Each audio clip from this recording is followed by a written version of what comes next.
রাজধানীর new market থানায় hawker Shahjahan হত্যা মামলায় আলোচিত সাবেক সেনা কর্মকর্তা জিয়াউল আহসানের ৮ দিনের রিমান্ড মঞ্জুর করেছেন আদালত।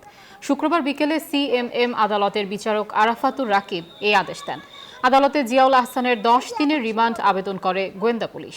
এ সময় আসামি পক্ষের আইনজীবী রিমান্ড আবেদনের বিরোধিতা করেন। আদালতে জিয়াউল আহসান আত্মপক্ষ সমর্থন করেন।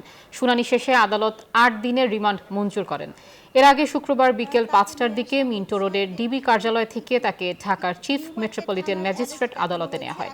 গতকাল বৃহস্পতিবার রাতে রাজধানীর খিলক্ষেত এলাকা থেকে তাকে গ্রেফতার করা হয়।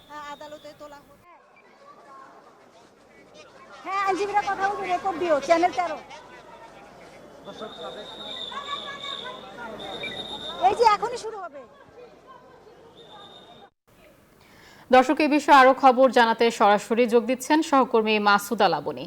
লাবনী, রিমান্ড শেষে সাবেক এই সেনা কর্মকর্তাকে কোথায় নেওয়া হয়েছে এবং আপনার কাছে নিয়ে সবশেষ তথ্য কি আছে জানাবেন। বসুন্ধরা টিস্যুতে ছাড়ের ছড়াছড়ি। বসুন্ধরা টিস্যু নিয়ে এলো নিশ্চিত ছাড়।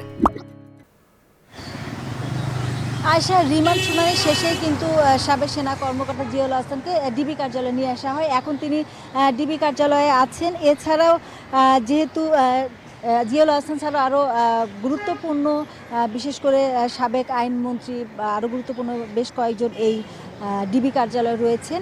তাকে ৮ দিনের রিমান্ড দেওয়া হয়েছে এবং তাকে যে রিমান্ড দেওয়া হয়েছে তার আসামিপক্ষের আইনজীবী যদিও রিমান্ড বাতিল চেয়ে আসামিপক্ষের আইনজীবী রিমান্ড বাতিল চেয়েছিলেন এবং আদালত কিন্তু যুক্তিতর্ক শুনেন, বিশেষ করে বাদীপক্ষের আইনজীবী যুক্তিতর্ক শুনেন এবং নিউ মার্কেট থানায় যে হত্যা মামলা করা হয়েছিল সেই হত্যা মামলায় তাকে গ্রেফতার দেখানো হয়েছে। এছাড়া আদালতে আসামিপক্ষের আইনজীবী তার জামিন চান, কিন্তু সেই জামিনটিও নামঞ্জুর করে দেন আদালত এবং শুনানি শেষেই আদালত আদেশ দেন, ৮ দিনের রিমান্ড দেন এবং এছাড়া বৈষম্যবিরোধী ছাত্র আন্দোলনে আরও বেশ কিছু ঘটনায় তাকে জিজ্ঞাসাবাদের প্রয়োজন আছে বলে বাদীপক্ষের যে আইনজীবী তিনি আরও অধিকতর জিজ্ঞাসাবাদ প্রয়োজন, এই জন্যই তাকে রিমান্ডে নেওয়া প্রয়োজন বলে জানান।